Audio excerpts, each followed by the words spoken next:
Salam pemirsa SUI TV Banyuasin. Berjumpa lagi dengan saya Budi Alamsah selaku host di channel YouTube SUI TV Banyuasin. Kali ini kami berkunjung di kantor Dinas Sosial Banyuasin. Tentunya kami akan membahas terkait dengan pengaruh BPNT, bantuan pangan non-tunai, terhadap angka kemiskinan di Kabupaten Banyuasin. Saya hadirkan narasumber yaitu Bapak Daniel Hermansyah SH MSI sebagai Kabid Perlindungan Jaminan Sosial dan Fakir Miskin. Saya sapa dulu narasumber saya yaitu Bapak Daniel. Apa kabar? Assalamualaikum Pak. Waalaikumsalam warahmatullahi wabarakatuh. Kabarnya baik, terima kasih. Pak, terima kasih kami telah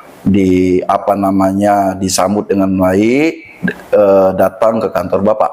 Tentunya kehadiran kami di kantor Bapak ini untuk menanyakan seputar berkaitan dengan bantuan pangan non-tunai tersebut. Tolong Pak jelaskan Pak, supaya masyarakat di Kabupaten Banyuasin tahu berapa jumlahnya dan masyarakat yang KPM yang menerima tersebut seperti apa. Baik, terima kasih. Sekali lagi kami menyampaikan Assalamualaikum warahmatullahi wabarakatuh. Sebelum kami membahas masalah BPNT, Pak Budi, kami akan jelaskan dulu beberapa bantuan-bantuan lain selain BPNT. Untuk bantuan yang ada di Dinas Sosial, khususnya yang berasal dari Kementerian Sosial, itu ada 3 jenis. Pertama yang kita kenal dengan PKH, Program Keluarga Harapan. Kemudian kita kenal juga namanya BPNT, Bantuan Pangan Non-Tunai. Kalau sekarang namanya sembako, Pak, tapi kita lebih dikenal dengan BPNT tadi, Bantuan Pangan Non-Tunai. Dan ketiga ada namanya PBIJKN atau KIS yang berasal dari Kementerian Sosial melalui anggaran APBN. Nah, untuk bantuan pangan non-tunai, namanya saja adalah bantuan pangan, artinya bantuan ini adalah untuk memenuhi kebutuhan pangan masyarakat miskin yang kita kenal dengan KPM, keluarga penerima manfaat, yang terdata dalam data terpadu kesejahteraan sosial. Jadi untuk mereka bantuan ini, mereka terlebih dahulu harus terdata dalam data terpadu kesejahteraan sosial. Sebenarnya bantuan pangan non-tunai ini sudah berlangsung lama, yaitu kita kenal dulu namanya Raskin, beras untuk keluarga miskin, kemudian beras untuk keluarga sejahtera, terakhir kemudian jadi bantuan pangan non-tunai karena diberikan secara non-tunai. Kalau Raskin dulu diberikan secara tunai, artinya masyarakat ambil beras langsung. Sekarang masyarakat mengambil bantuannya itu melalui mesin edisi atau non-tunai. Dan sekarang terakhir namanya program sembako, tapi masih lebih dikenal dengan bantuan pangan non-tunai. Untuk jumlah penerima bantuan pangan non-tunai atau sembako di Kabupaten Banyuasin sebanyak kurang lebih 48.500. Itu data yang ada di kami.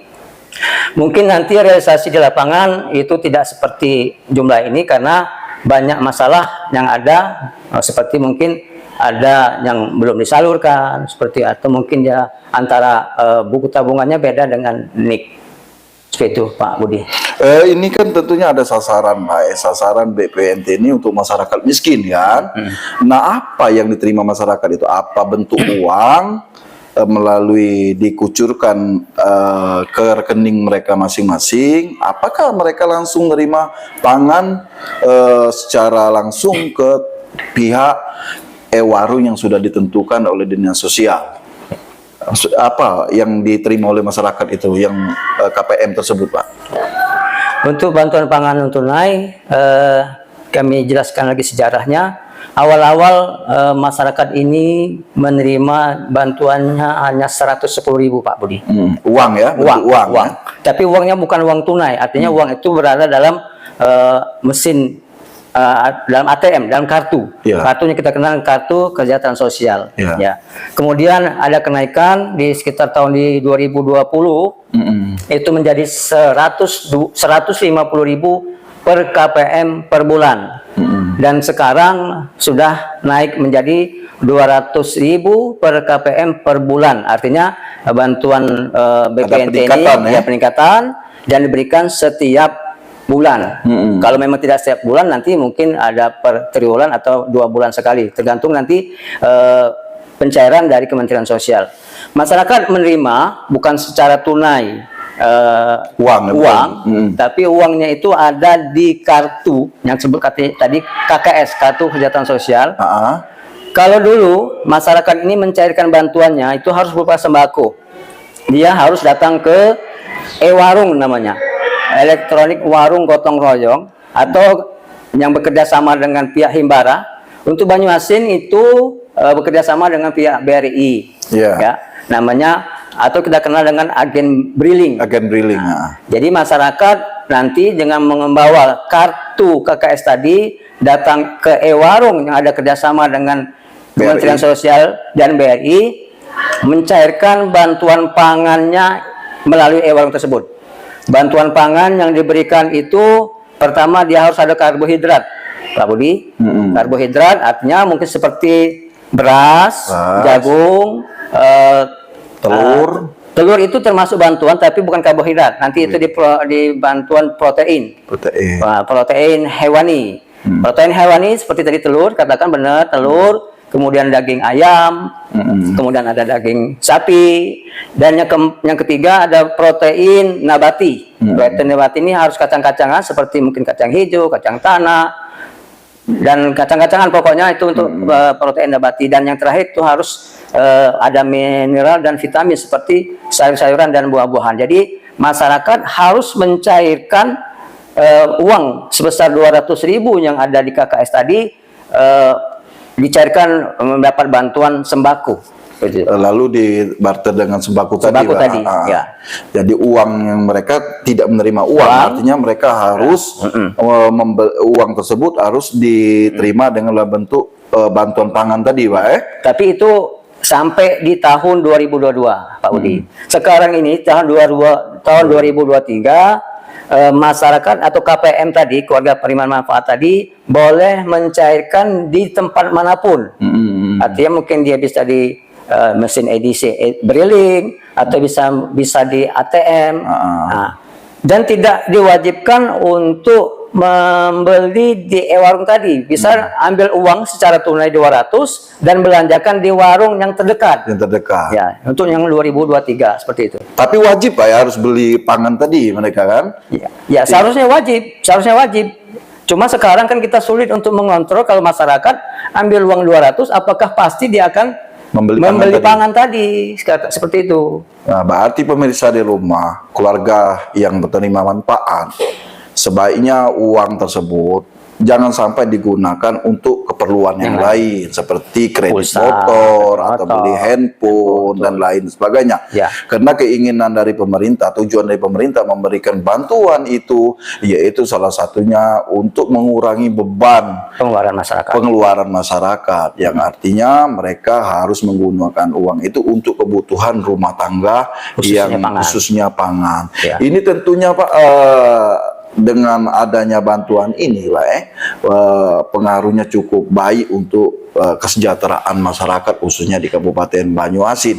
Karena dengan adanya bantuan itu, setidaknya masyarakat prasejahtera setidaknya akan meningkat menjadi sejahtera. Nah, dalam konteks ini, Pak, dengan bantuan-bantuan yang secara bergulir dan rutin, hal ini juga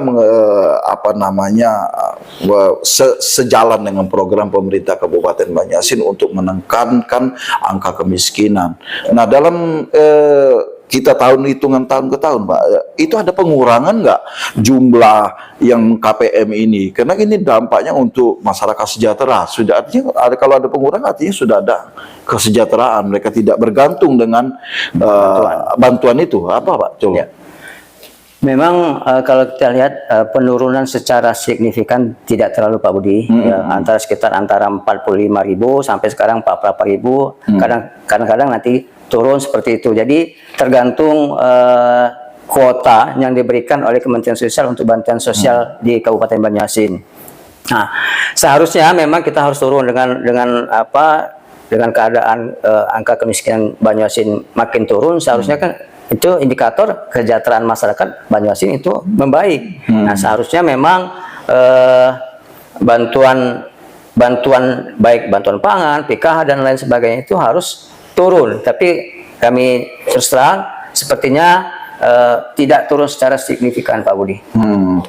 Ya, ini pemirsa, khususnya di masyarakat Kabupaten Banyuasin, bahwa kabar gembira bagi kita semua dengan penurunan angka kemiskinan Kabupaten Banyuasin, yaitu 1 digit, Pak. Digit. Sudah 9,58. Ininya artinya pemerintah Kabupaten sukses melaksanakan untuk sesuai dengan target-target pembangunan khususnya di sumber daya manusianya, Pak, itu ya. Nah, ini Pak, dengan adanya bantuan ini, Pak, sebagai kita dinas sosial, apa sih fungsi dinas sosial ini dengan berkaitan dengan program tersebut? Karena dikhawatirkan kalau tidak ada peran dari khususnya di dinas sosial ini, kita khawatirkan ada oknum-oknum yang nakal menyalahgunakan program ini sebagai bentuk bahwa mungkin kampanye untuk kegiatan politik dan lain sebagainya. Apa tugas fungsi kita, Pak, di dinas sosial ini? Ya. Sejauh ini kan? Khusus untuk bantuan sosial, Pak, ya. Karena ya di dinas sosial kan program kegiatan tidak hanya pada program bantuan sosial seperti ini, Pak Budi. Ada bantuan untuk orang cacat, untuk orang bencana seperti itu. Tapi khusus untuk bantuan pangan non tunai ini memang ini menjadi apa ya, bagi orang-orang yang ingin caleg seperti itu kan. Satu orang. Kalau dalam satu keluarga itu ada 2 orang, ada 3 orang. Artinya ini potensi bagi suara untuk mereka-mereka tersebut. Nah, di luar kita dinas sosial tidak sampai ke ranah seperti itu. Kita hanya nanti apabila ada masalah seperti bantuannya tidak cair, saldonya kosong atau seperti itu, yang tugas kita dinas sosial. Soal nanti apakah ada orang yang berkepentingan di luar dari bantuan sosial tersebut, ya kami tidak bisa untuk memantau sampai ke sana, Pak Budi.